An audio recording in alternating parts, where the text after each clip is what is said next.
നമസ്കാരം. മലയാളി വാർത്ത പ്ലസിലേക്ക് സ്വാഗതം. ട്രംപ് അധികാരത്തിലെത്തുമ്പോൾ ഇറാന്റെ കാര്യത്തിൽ ഒരു തീരുമാനമാകും എന്നുള്ള ഒരു ചർച്ചകളൊക്കെയായിരുന്നു മുൻപ് വന്നിരുന്നത്. എന്നാൽ ട്രംപ് ഇപ്പോൾ നയതന്ത്രപരമായി കാര്യങ്ങൾ കൈകാര്യം ചെയ്യാനുള്ള ഒരു നീക്കത്തിലേക്ക് കടന്നിരിക്കുന്നു എന്നുള്ളതാണ് ഏറ്റവും പുതുതായി പുറത്തുവരുന്ന വിവരങ്ങൾ.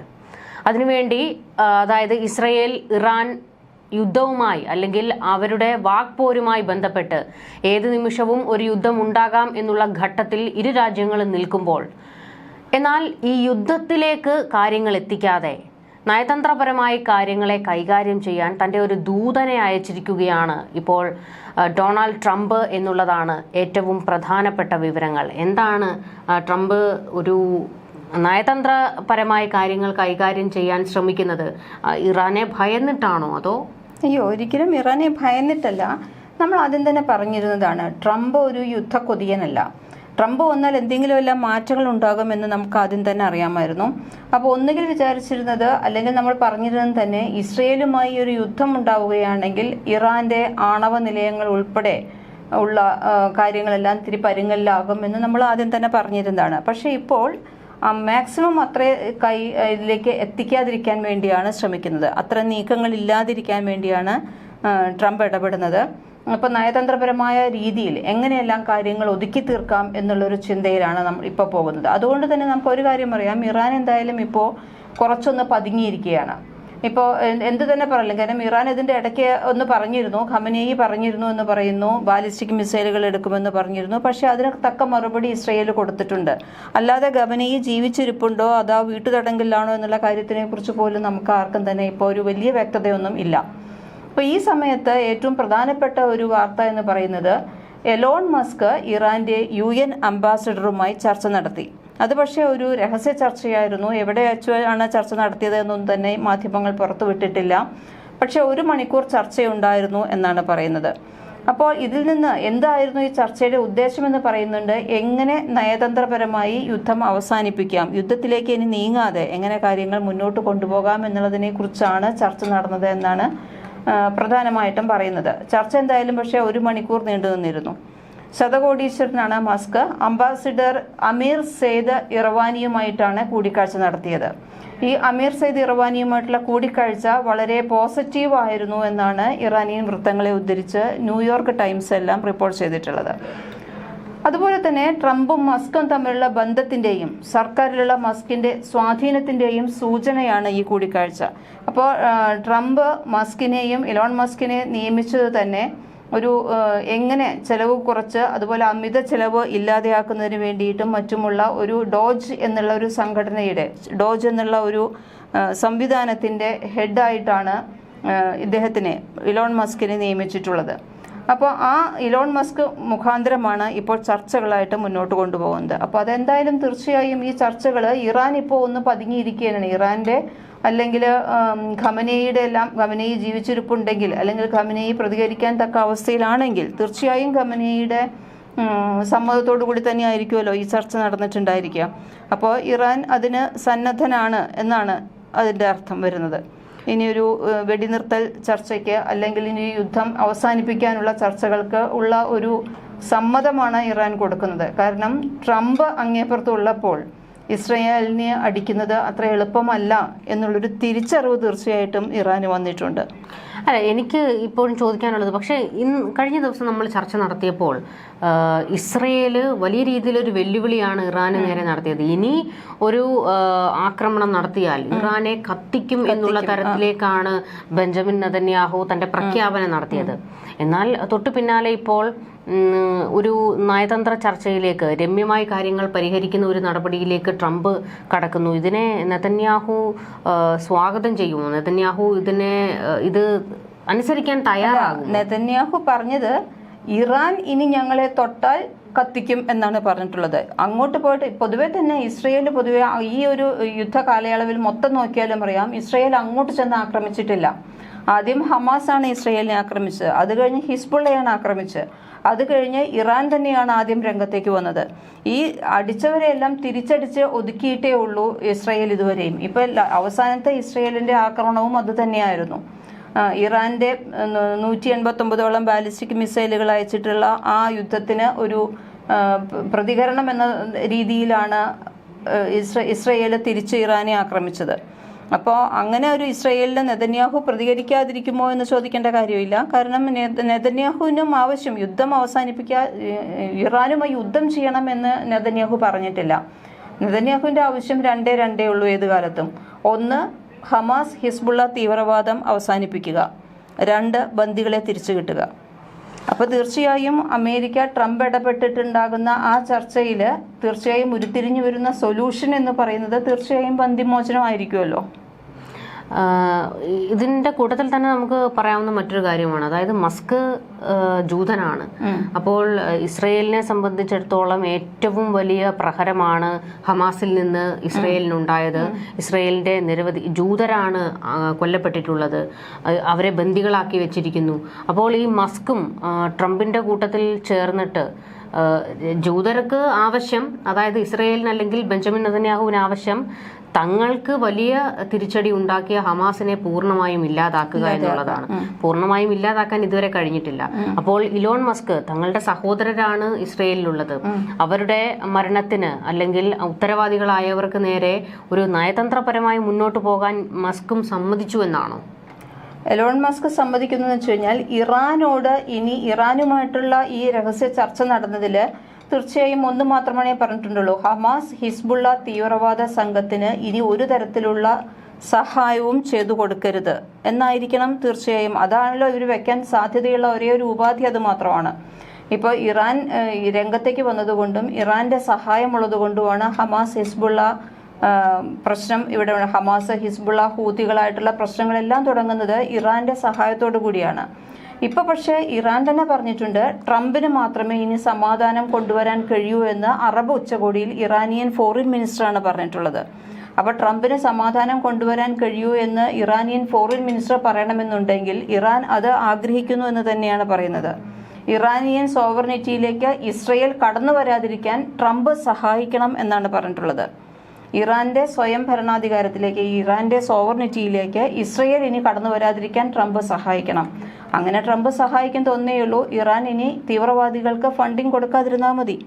അങ്ങനെയാണെങ്കിൽ തീർച്ചയായും അങ്ങനെ ഒരു ഇതിലേക്ക് ഇനി വരാൻ പോകുന്നില്ല. കാരണം ഇതിനു മുൻപ് 2020 ജനുവരിയിൽ ഇസ്ലാമിക് റവല്യൂഷണറി ഗാർഡ് കോപ്സിന്റെ എലൈറ്റ് ഗുഡ് സേനയുടെ കമാൻഡർ മേജർ ജനറൽ ഖാസിം സുലൈമാനിയെ കൊലപ്പെടുത്തിയത് ട്രംപ് ഉള്ളപ്പോഴാണ്.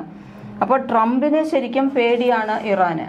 അപ്പോൾ അതുകൊണ്ട് തന്നെ സെപ്റ്റംബറിൽ ട്രംപിന്റെ പ്രചാരണ ഉദ്യോഗസ്ഥർക്ക് ഇറാൻ അദ്ദേഹത്തെ വധിക്കാൻ ശ്രമിക്കുന്നതായി രഹസ്യാന്വേഷണ വിഭാഗം വെളിപ്പെടുത്തിയിട്ടുമുണ്ട്. അപ്പോൾ എങ്ങനെയും ട്രംപ് വരാതിരിക്കാനാണ് ഇറാൻ ആദ്യം ശ്രമിച്ചിരുന്നത്. പക്ഷേ ട്രംപ് വന്നു കഴിഞ്ഞാൽ ഇനി മുന്നേത്തെ പോലെ മുന്നോട്ട് പോകുകയാണെങ്കിൽ അത് തങ്ങൾക്ക് പിടിച്ചു നിൽക്കാനാവില്ല. കാരണം ഇസ്രയേൽ നേരത്തെ പ്രക്ഷോഭ പറഞ്ഞതുപോലെ തന്നെ ഇനി ഇങ്ങോട്ട് ആക്രമിച്ചാൽ കത്തിക്കും എന്ന് ഇസ്രയേൽ പറഞ്ഞിട്ടുണ്ടെങ്കിൽ തീർച്ചയായും അതിന് എല്ലാ പിന്തുണയും ഉണ്ടാകും. ട്രംപിന്റെ പിന്തുണ എന്തായാലും ഉണ്ടാകുമെന്നുള്ളത് ഉറപ്പാണ്. അതുകൊണ്ട് തന്നെ ഇറാൻ ഒന്ന് പതുങ്ങിയിരിക്കണമെന്ന് മാത്രമല്ല, വേറൊരു കാര്യമുണ്ട്. പെസഷ്കിയാൻ എന്ന് പറയുന്നതാണ്. ഇപ്പോൾ ഖമനേയുടെ ഒരു കാര്യം നമുക്ക് കേൾക്കാനില്ല. അന്ന് വന്ന് ഒരു എക്സിലൊരു കുറിപ്പിട്ടു എന്നത് ഒഴിച്ചു നിർത്തിയാൽ ബാക്കി ഇതുവരെ ഖമനേയി പറഞ്ഞതായിട്ടുള്ള കുറിപ്പുകളൊന്നും തന്നെ ഇതുവരെ വന്നിട്ടില്ല. പിന്നെ ഇന്നലെ പറഞ്ഞതുപോലെ തന്നെ ഒരു ഇസ്രയേലിനെ പഠിപ്പിക്കും എന്നൊരു സ്റ്റേറ്റ്മെന്റ്, വേഗമായിട്ടുള്ളൊരു സ്റ്റേറ്റ്മെന്റ് പറഞ്ഞതായി ഖമനേയുടേതായി വന്നിട്ടുണ്ടെങ്കിൽ പോലും ഖമനേയെക്കുറിച്ച് കൂടുതൽ വിവരങ്ങളൊന്നും പറഞ്ഞിട്ടില്ല. അപ്പോൾ തീർച്ചയായും ഇപ്പോൾ അവിടെ പ്രാധാന്യമുള്ളത് പെസഷ്കിയാന് തന്നെയാണ്. പെസഷ്കിയാൻ പൊതുവെ ഒരു എല്ലാവരുമായിട്ട് ഒത്തുചേർന്ന് പോകണമെന്നുള്ള ഒരാളാണ്. നവോത്ഥാനത്തിന് കൂടുതൽ ഇമ്പോർട്ടൻസ് കൊടുക്കുന്ന ആളാണ്. അതുകൊണ്ട് തന്നെ അതുപോലെ തന്നെ ഇപ്പം ഖമനേയെ സംബന്ധിച്ചിടത്തോളം അവിടുത്തെ ജനത പോലും ഇപ്പോൾ ഒപ്പം ഇല്ലാത്തൊരവസ്ഥയിലാണ് നിൽക്കുന്നത്. അറബ് രാജ്യങ്ങളൊപ്പമില്ല, ജനങ്ങളൊപ്പമില്ല. പക്ഷേ അന്ന് മഹ്സ അമിനിയുടെ കാര്യത്തിൽ പോലും പെസഷ്കിയാൻ അവരുടെ കൂടെയാണ് നിന്നിരുന്നത്.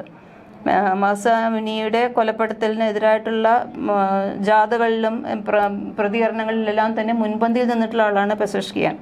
അപ്പോൾ കൂടുതൽ ജനങ്ങളുടെ സപ്പോർട്ടും പെസഷ്കിയാനുണ്ട്. അപ്പോൾ അതുകൊണ്ട് ഇനി ആ തരത്തിലൊരു മൂവ്മെൻ്റ് ആയിരിക്കാം ഒരു പക്ഷേ ഇനി ഉണ്ടാകാൻ പോകുന്നത്. അപ്പോഴും ഒരു ചോദ്യം പ്രധാനപ്പെട്ടതാണ്. അതായത് ഒരു വലിയ രീതിയിലുള്ള പടപ്പുറപ്പാട് ഇറാൻ തയ്യാറാക്കി നിർത്തിയിരുന്നു. ഇസ്രയേലിന് നേരെ ഒരു ആക്രമണം ഉണ്ടായിരുന്നു. ആ ഉണ്ടായിരുന്നു എന്ന് പറയുന്ന അത്ര നിസ്സാരം കാര്യങ്ങളല്ല. ഇറാന്റെ ആയുധ നിർമ്മാണശാലകളിൽ രാസായുധങ്ങൾ നിർമ്മിക്കുന്നു. അതുപോലെ തന്നെ ആണവ പരീക്ഷണം നടത്തി. അത് ഈ ഇസ്രയേൽ ഗാസ യുദ്ധം നടന്നുകൊണ്ടിരിക്കുന്ന ഘട്ടത്തിലാണ്. ഏത് നിമിഷവും ഇസ്രയേൽ ഇറാൻ യുദ്ധം ഉണ്ടാകും എന്നുള്ള ഒരു മുനമ്പിൽ നിൽക്കുമ്പോൾ ആണവായുധ പരീക്ഷണങ്ങൾ നടത്തുന്നു. അപ്പോൾ അത്തരത്തിൽ ഇറാൻ അതിവേഗം മുൻപോട്ട് പോയിരിക്കുന്നു. ഒരു കാര്യം ഓർക്കണം, അന്ന് ഇറാനിൽ നിന്ന് തന്നെ ഇറാന്റെ ഒരു മന്ത്രി പ്രതികരിച്ചതാണ്, അണുബോംബുകൾ ഉണ്ടാക്കാൻ ഞങ്ങൾക്കിനി ഒരാഴ്ചത്തെ സമയം മാത്രം മതി എന്ന് ഇസ്രയേലിനെ വെല്ലുവിളിച്ചത്. അപ്പോൾ അവർ സർവ്വസജ്ജരായി നിൽക്കുന്നു എന്നുള്ളതാണ് അവിടുത്തെ പ്രധാനപ്പെട്ട ഒരു വസ്തുത. അത്രത്തോളം തയ്യാറായി നിൽക്കുന്ന ഇറാനെ ഏറ്റവും കൂടുതൽ ട്രംപ് വിമർശിക്കുന്നതും ട്രംപ് ഒറ്റപ്പെടുത്തുന്നതും ഒരു കാര്യത്തിലാണ്. ആണവായുധങ്ങൾ നിർമ്മിക്കാൻ ഇറാൻ നീക്കം നടത്തുന്നുണ്ട് എന്നുള്ള കാര്യത്തിലാണ്. ഒരു വേള ബെഞ്ചമിൻ നെതന്യാഹുവിനോട് ഇറാന്റെ ആണവ നിലയങ്ങൾ ആക്രമിക്കൂ എന്ന് പറഞ്ഞ ട്രംപ് ഇതിൽ നിന്നെല്ലാം പിന്നോട്ടേക്ക് പോകുകയാണോ? അല്ല, ആദ്യം തന്നെ പോയിട്ട് ഒരു ആക്രമണം തുടങ്ങുന്നതിന് മുൻപായിട്ട് ആദ്യം നമ്മൾ പറയാറുണ്ടല്ലോ, എന്തായാലും ആദ്യം ചൊല്ലിക്കൊടുക, പിന്നിലെ തല്ലി പഠിക്കുള്ളൂ. അപ്പൊ ആദ്യം ഒരു ചൊല്ലിക്കൊടുക്കുക എന്നുള്ളതിലാണ് ഇപ്പോൾ നിൽക്കുന്നത്. ആദ്യം നയതന്ത്രപരമായി എങ്ങനെ ഇതിനെ അവസാനിപ്പിക്കാം. കാരണം ട്രംപ് തന്നെ പറഞ്ഞിട്ടുള്ള 2 കാര്യങ്ങളാണ്. ഒന്ന്, ട്രംപ് യുദ്ധക്കൊതിയനല്ല. 2, യുദ്ധം അവസാനിപ്പിക്കും. മൂന്നാമത്തെ കാര്യമാണ്, അടിച്ചാൽ തിരിച്ചടിക്കാനുള്ള എല്ലാ സ്വാതന്ത്ര്യവും ഇസ്രയേലിനുണ്ട്. ഇത് 3ഉം ട്രംപ് പറഞ്ഞിട്ടുള്ളതാണ്. അപ്പോൾ അതുകൊണ്ട് തന്നെ എങ്ങനെ യുദ്ധം അവസാനിപ്പിക്കാം. ആദ്യം ഇപ്പോൾ പ്രസിഡന്റ് ബരാക് ഒബാമ ഉറപ്പിച്ചൊരു ആണവ കരാറുണ്ടായിരുന്നു. ഇത് ട്രംപ് വന്ന സമയത്താണ് ഉപേക്ഷിച്ചത്. അതുപോലെ തന്നെ ടെഹ്റാന്റെ എണ്ണ കയറ്റുമതി വെട്ടിക്കുറയ്ക്കാൻ ലക്ഷ്യമിട്ടുള്ള സമ്മർദ്ദം ഏർപ്പെടുത്തിയതും ട്രംപ് വന്നപ്പോഴാണ്. അപ്പോൾ ഇറാനെതിരായ കടുത്ത സാമ്പത്തിക ഉപരോധം പുനഃസ്ഥാപിക്കുകയും ചെയ്തിട്ടുണ്ടായിരുന്നു. അപ്പോൾ ഇപ്പോഴും പറയുന്നത് എന്താണെന്ന് വെച്ച് കഴിഞ്ഞാൽ, ഒരു യുദ്ധം ഉണ്ടാകുകയാണെങ്കിൽ, ഇറാൻ ഇനി തിരിച്ചടിക്കുകയാണെങ്കിൽ, രാസായുധങ്ങളോ മറ്റോ ഉപയോഗിക്കാൻ ശ്രമിക്കുകയാണെങ്കിൽ തന്നെ അതിനെ എങ്ങനെ പ്രതികരിക്കണം എന്നുള്ളത്, ഇറാന്റെ സമ്പദ് വ്യവസ്ഥയെ തച്ചുടച്ച് തകർത്ത് കളയും എന്നുള്ള വ്യക്തമായൊരു വാണിംഗ് ആണ് നെതന്യാഹു കൊടുത്തിട്ടുള്ളത്. അതുകൊണ്ട് തന്നെ ഇനി അതിലേക്ക് മുന്നോട്ട് കൊണ്ടുപോകാൻ അത്ര എളുപ്പമല്ല ഇറാന്. അതാണ് ഒരു കാര്യം. പിന്നെ അതുപോലെ തന്നെ വേറെ ഒന്ന് പറയുന്നുണ്ട്, ഇലോൺ മസ്കും ഇസ്രയേലും കൂടി ചേർന്ന് ഒരു രഹസ്യ ചാര വിമാനം ഉണ്ടാക്കുന്നുണ്ട് എന്ന് പറയുന്നു. ഈ രഹസ്യ ചാര വിമാനത്തിന്റെ പ്രത്യേകത എന്താണെന്ന് വെച്ച് കഴിഞ്ഞാൽ, ഇത് റഡാറിൽ പോലും ഇതിനെ കാണാൻ പറ്റില്ല. റഡാറിൽ പോലും അദൃശ്യമായിരിക്കും ഈ രഹസ്യ ചാര വിമാനം. എന്നിട്ട് ഇത് ഇറാന്റെ ഇതിലേക്ക് അല്ലെങ്കിൽ ഏത് ശത്രു രാജ്യത്തിന്റെ മുകളിൽ കൂടെ ആയാലും ഈ രഹസ്യ ചാര വിമാനം പറന്നു കഴിഞ്ഞാൽ മണ്ണിനുള്ളിൽ എവിടെ ഒരു 5-6 കിലോമീറ്റർ താഴെ വരെയുള്ള തുരങ്കങ്ങളോ, ആ തുരങ്കങ്ങൾക്കുള്ളിൽ ആയുധങ്ങളോ രാസായുധങ്ങളോ ആണവായുധങ്ങളോ എന്ത് തന്നെ ഒളിപ്പിച്ചു വച്ചിട്ടുണ്ടെങ്കിലും ഇത് ഡിറ്റക്ട് ചെയ്യും. അപ്പോൾ ഹിസ്ബുള്ളയുടെയും എല്ലാം തന്നെ തുരങ്കങ്ങളിൽ കൂടിയാണ് ഇതെല്ലാം ഉള്ളത്. അപ്പോൾ കറക്റ്റായിട്ട് ആ ഭാഗത്തേക്ക് അത് എവിടെ ഉണ്ടെന്ന് ഡിറ്റക്ട് ചെയ്ത് കഴിഞ്ഞാൽ അതിൽ നിന്ന് ചെറിയ റോബോട്ടുകളെ പോലെ, മഴത്തുള്ളികളെ പോലെ വീഴുമെന്നാണ് പറയുന്നത്. ആ സ്ഥലത്തേക്ക് വീണുപോയി അത് കൃത്യമായി എവിടെയാണെന്ന് ഐഡന്റിഫൈ ചെയ്യാനും അൺമാൻഡ് ആയിട്ട് മനുഷ്യന്റെ സഹായം ഇല്ലാതെ തന്നെ അവിടേക്ക് മിസൈൽ അയച്ച് അതിനെ തകർക്കാനും കഴിവുള്ള ഒരു രഹസ്യ ചാര വിമാനം ഇലോൺ മസ്കും ഇസ്രയേലുമായി ചേർന്ന് ഉണ്ടാക്കിയിട്ടുണ്ട്. അപ്പോൾ ഇത്രയും കാര്യങ്ങളെല്ലാം, അപ്പോൾ അതുകൊണ്ടാണ് ഇസ്രയേൽ അനങ്ങാതിരിക്കുന്നത്. ഒരു മൂവ്മെന്റ് ഉണ്ടാകുകയാണെങ്കിൽ, ഇറാനിൽ നിന്നൊരു മൂവ്മെന്റ് ഉണ്ടാകുകയാണെങ്കിൽ എങ്ങനെ അതിനെ നേരിടണം എന്നുള്ളതിന് ഇപ്പോൾ യാതൊരു സംശയമില്ല. കാരണം ഒരു ബ്ലാങ്ക് ചെക്കാണ് ഡൊണാൾഡ് ട്രംപ് ഇസ്രയേലിന് കൊടുത്തിട്ടുള്ളത്. അപ്പോൾ എങ്ങനെ വേണമെങ്കിൽ അതിനെ ഉപയോഗിക്കാം. എല്ലാ അവകാശങ്ങളും ഉണ്ട് ഇസ്രയേലിന്. അതുകൊണ്ട് ഇസ്രയേൽ ഇപ്പോൾ ഒട്ടും പേടിക്കാതെ കുലുങ്ങാതിരിക്കുകയാണ്. ഇറാൻ എന്ത് ചെയ്യും എന്ന് നോക്കിയിരിക്കുകയാണ്. അപ്പോഴും ഒരു ഇസ്രയേലിന് പൂർണ്ണമായും ഇറാന് നേരെ ഒരു അല്ലെങ്കിൽ ഒരു ആക്രമണം നടത്താനോ, അല്ലെങ്കിൽ ഇറാൻ ഹിസ്ബുള്ള ഹമാസ് സംഘങ്ങൾ ഇസ്രയേലിലേക്ക് ആക്രമണം നടത്തിയ രീതി പോലെ, അതായത് ഇസ്രയേലിന്റെ ഇന്റലിജൻസ് സംവിധാനങ്ങളെ പോലും നിഷ്പ്രഭമാക്കിക്കൊണ്ടുള്ള ആക്രമണങ്ങളാണ് ഈ സംഘങ്ങളൊക്കെ നടത്തിയത്. അപ്പോൾ ലോകത്തിന് മുന്നിൽ ഇസ്രയേൽ ഇത്രയേ ഉള്ളൂ എന്നാണ് ഇറാൻ കാണിച്ചു കൊടുത്തത്. അപ്പോൾ അത് പറഞ്ഞ് അഹങ്കരിക്കുകയാണ് ഇറാൻ ഇപ്പോഴും ചെയ്യുന്നത്. ലോകവേദികളിലൊക്കെ തന്നെ ഖമനേയിയുടെ ആത്മവിശ്വാസം തന്നെ അതാണ്. തിരിച്ച് തങ്ങളുടെ രോമത്തിൽ തൊടാൻ പോലും ഇസ്രയേലിന് കഴിഞ്ഞില്ല എന്നുള്ള പ്രഖ്യാപനം ഖമനേയി നടത്തിയിട്ടുണ്ട്. ഇതിനൊക്കെ എന്ത് രീതിയിലായിരിക്കും ഇനി ഇസ്രയേൽ മറുപടി കൊടുക്കുക? അതിന് ഈ രോമത്തിൽ തൊടാൻ പോലും പറ്റിയില്ല എന്നുള്ളതിന് നല്ലൊരു അടിയാണല്ലോ ഇപ്പൊ തിരിച്ചു കൊടുത്തിരിക്കുക. അതിനുശേഷം ഖമനേയി പൊന്തിയിട്ടില്ല. എവിടെയാണെന്നറിയില്ല. ഇസ്രയേലിന്റെ ഒരു മൂവ്മെന്റ് ഉണ്ടായതിനു ശേഷം എവിടെയാണ് ഖമനേയി എന്ന് പോലും അറിയാത്ത അവസ്ഥയിലാണ് ഇപ്പോൾ ഉള്ളത്. പിന്നെ AI ടെക്നോളജി ഉപയോഗിച്ചാണ് ഇസ്രയേലും മസ്കും എല്ലാം ഈ ചാരവിമാനം ഉൾപ്പെടെയുള്ള സംഭവങ്ങൾ ഉണ്ടാക്കുന്നത്. പക്ഷേ ഇതിനു മുൻപ് അത് എന്തുകൊണ്ട് പറ്റിയില്ല എന്ന് വെച്ച് കഴിഞ്ഞാൽ ഒരു പ്രശ്നമാണ് ഉണ്ടായിരുന്നത്. അയൺ ഡോമിനും ഇതിനുമെല്ലാമുള്ള ഒരു പ്രശ്നമുള്ളത് ഒറ്റയ്ക്ക് ആണ് ഇതിനെ നേരിടാനുള്ള സംവിധാനമാണ് ഉണ്ടായിരുന്നത്. ഒരു കൂട്ടം ഒരുമിച്ച് വന്നു കഴിഞ്ഞാൽ ഇത് ജാമായി പോകുമായിരുന്നു. അതുകൊണ്ടാണ് ഒക്ടോബർ 7 ഈ പ്രശ്നം ഉണ്ടായത്. അപ്പോൾ ഇനി ഒരു ഒക്ടോബർ 7 ഉണ്ടാകാതിരിക്കാൻ വേണ്ടിയാണ് AI ടെക്നോളജി ഉപയോഗിച്ച് ഇസ്രയേലും മസ്കും ഈ ചാരവിമാനം നിർമ്മിച്ചിട്ടുള്ളത്. അപ്പോൾ അതുകൊണ്ട് ഇനി എന്തൊരു ആക്രമണം എവിടെ നിന്നുണ്ടാവുകയാണെങ്കിലും ഇസ്രയേലിൻ്റെ ആകാശത്തിലേക്ക്, ഇസ്രയേൽ പരിധിയിലേക്ക് എന്ത് വരികയാണെങ്കിലും അതിനെ മുൻകൂട്ടി തിരിച്ചറിയാനുള്ള സംവിധാനം ഇപ്പോൾ ഇസ്രയേൽ ചെയ്തു വെച്ചിട്ടുണ്ട്. അതുകൊണ്ട് അത്ര എളുപ്പമല്ല ഇസ്രയേലിനെ ഇനി ആക്രമിക്കാൻ എന്നുള്ള ഒരു തികഞ്ഞ വിശ്വാസം ഇറാനുമുണ്ട്. ഇപ്പോൾ ഇസ്രയേൽ നടത്തിയ അതായത് ട്രംപ് അധികാരത്തിൽ വരുന്നതിന് മുൻപ് ഇസ്രയേൽ നടത്തിയ ഏറ്റവും വലിയൊരു നീക്കമായിരുന്നു പ്രതിരോധ മന്ത്രിയെ മാറ്റി, യോവ് ഗാലന്റിനെ മാറ്റി ഇസ്രയേൽ കാറ്റ്സിനെ കൊണ്ടുവന്ന ഒരു നടപടി. അപ്പോൾ ഇസ്രയേൽ കാറ്റ്സിനെ സംബന്ധിച്ചിടത്തോളം നയതന്ത്രപരമായ നീക്കങ്ങൾക്ക് ഒരിക്കലും സമ്മതിക്കാത്ത ഒരാളാണ്. തിരിച്ചടിച്ച് തന്നെ ഇതിനെല്ലാം മറുപടി കൊടുക്കണം, ഇസ്രയേൽ ഒട്ടും മോശക്കാരല്ല എന്ന് ലോകത്തിന് വീണ്ടും തെളിയിച്ചു കൊടുക്കണം എന്നുള്ള പക്ഷക്കാരനാണ്. അപ്പോൾ ഈ നെതന്യാഹുവിൻ്റെയും ട്രംപിൻ്റെയും ഇത്തരത്തിലുള്ള നയതന്ത്രപരമായ നീക്കത്തെ ഇസ്രയേൽ കാറ്റ്സ് ഏത് തരത്തിലായിരിക്കും അതിനെ സമീപിക്കുക? അല്ല, അപ്പം എന്തായാലും ഒരു യുദ്ധം തുടങ്ങുന്നതിന് മുൻപ് ചർച്ചകൾ എന്നുള്ളത് അനിവാര്യമായിട്ടൊരു സംഭവമാണല്ലോ. അപ്പോൾ യുദ്ധം തുടങ്ങിയിരുന്നു. യുദ്ധത്തിൻ്റെ ഒരു ഘട്ടത്തിൽ വെച്ചാണ് ട്രംപ് വരുന്നത്. അപ്പോൾ ട്രംപ് വരുമ്പോൾ ഇനി യുദ്ധം തുടങ്ങിക്കോളൂ എന്നുള്ള പച്ചക്കടി കാണിക്കുന്നതിന് മുൻപ് തന്നെ എങ്ങനെ യുദ്ധം അവസാനിപ്പിക്കാം, അല്ലെങ്കിൽ എങ്ങനെ യുദ്ധത്തിനൊരു തടയിടാം എന്നുള്ള ഒരു നീക്കമാണ് ഇപ്പോൾ നടത്തിക്കൊണ്ടിരിക്കുന്നത്. അതിനു വേണ്ടിയിട്ടാണ് ഇലോൺ മസ്കുമായിട്ട് ഇറാനിയൻ UN അംബാസഡറുമായിട്ട് ചർച്ചകൾ നടത്തിയിട്ടുള്ളത്. അപ്പോൾ അതിൻ്റെ കൂടുതൽ വിവരങ്ങൾ വരാൻ പോകുന്നതേ ഉള്ളൂ. കാരണം രഹസ്യ ചർച്ചയായിരുന്നു, 1 മണിക്കൂർ ഉണ്ടായിരുന്നു. ചർച്ചയിലുണ്ടായ കാര്യങ്ങൾ എന്തെല്ലാമാണെന്ന് ഇതുവരെ വ്യക്തമാക്കിയിട്ട് പാശ്ചാത്യ മാധ്യമങ്ങളൊന്നും തന്നെ അതിൻ്റെ കൂടുതൽ വിവരങ്ങൾ വന്നിട്ടില്ല. അപ്പോൾ നമ്മൾ പ്രതീക്ഷിക്കുന്നതാണ് തീർച്ചയായും ഇറാൻ്റെ ആവശ്യം ഇറാൻ്റെ സോവർണിറ്റിയിലേക്ക് ഇസ്രയേൽ ഇനി കടന്നു കയറരുത് എന്നുള്ളൊരാവശ്യമായിരിക്കാം ഇറാൻ വെച്ചിട്ടുണ്ടായിരിക്കുക. അങ്ങനെയാണെങ്കിൽ തീർച്ചയായും ഇസ്രയേലിൻ്റെ പക്ഷത്തു നിന്ന് പറയാനുള്ളത് ഹമാസ്, ഹിസ്ബുള്ള തീവ്രവാദ സംഘങ്ങൾക്ക് ഇനിയൊരു ധനസഹായം നൽകരുത്. കാരണം അറബ് രാജ്യങ്ങളോട് വ്യക്തമായി പറഞ്ഞു കഴിഞ്ഞു ഇനിയൊരു സഹായം നൽകരുത്. ഖത്തറിനോട് തീർച്ചയായും പറഞ്ഞു കഴിഞ്ഞു ഇനി ഈ ഹിസ്ബുള്ള നേതാക്കളെയും ഹമാസ് നേതാക്കളെയും ഖത്തറിൽ പാർപ്പിക്കരുത്, അവരുടെ വ്യവസായങ്ങളൊന്നും തുടങ്ങരുത്. അപ്പോൾ എല്ലാ തരത്തിലും തടയിട്ടുകൊണ്ടാണ് ഇപ്പോൾ ട്രംപിൻ്റെ സഹായത്തോടുകൂടി ഇസ്രയേൽ മുന്നോട്ട് നീങ്ങുന്നത്. അല്ലെങ്കിൽ ഇലോൺ മസ്ക് ഇപ്പോൾ സംസാരിച്ചത് പോലും നെതന്യാഹുവിൻ്റെ ഒരു അജണ്ടയായിരിക്കണം ഇലോൺ മസ്ക് പറഞ്ഞിട്ടുണ്ടായിരിക്കുക. നേരത്തെ പറഞ്ഞതുപോലെ ഇലോൺ മസ്കും ജൂതനാണ്. അപ്പോൾ ജൂതർക്ക് എങ്ങനെ, ഇതെല്ലാം ജൂതൻ്റെ ബുദ്ധി എന്ന് തന്നെ നമുക്ക് പറയേണ്ടി വരും. എന്തായാലും ട്രംപ് ജനുവരി 20 അധികാര കസേരയിൽ എത്തുന്നത്. അതിനു മുൻപ് തന്നെ പല നീക്കങ്ങളും പശ്ചിമേഷ്യയിൽ നടത്താൻ ട്രംപ് തൻ്റെ ദൂതന്മാരെ ഇറക്കിയിട്ടുണ്ട് എന്നുള്ളതാണ് ഏറ്റവും പ്രധാനമായും എടുത്തു പറയേണ്ട വിഷയം. ശരിക്കും വേണ്ടത് ഒരു സമാധാനം തന്നെയാണ്, യുദ്ധമല്ലല്ലോ. യുദ്ധം ഒന്നിനും ഒരു പരിഹാരമല്ല. അതുകൊണ്ട് തന്നെ ആ ഒരു തിരിച്ചറിവിൽ തന്നെ ആയിരിക്കാം ട്രംപ് ഒരു നയതന്ത്രപരമായ കാര്യങ്ങൾ കൈകാര്യം ചെയ്യുന്നതിലേക്ക് പോയിട്ടുണ്ടാകുക. എന്നാൽ എല്ലാ കാലത്തും ഇറാൻ പുറത്തെടുത്തിട്ടുള്ള നയം ഞങ്ങൾ ഇതിനെല്ലാം സമ്മതമാണ് എന്ന് പറഞ്ഞുകൊണ്ട് തന്നെ ഈ ഭീകര ഗ്രൂപ്പുകളെയെല്ലാം രംഗത്തിറക്കി കളിക്കുന്ന ഒരു സമീപനമാണ് ഇറാനുള്ളത്.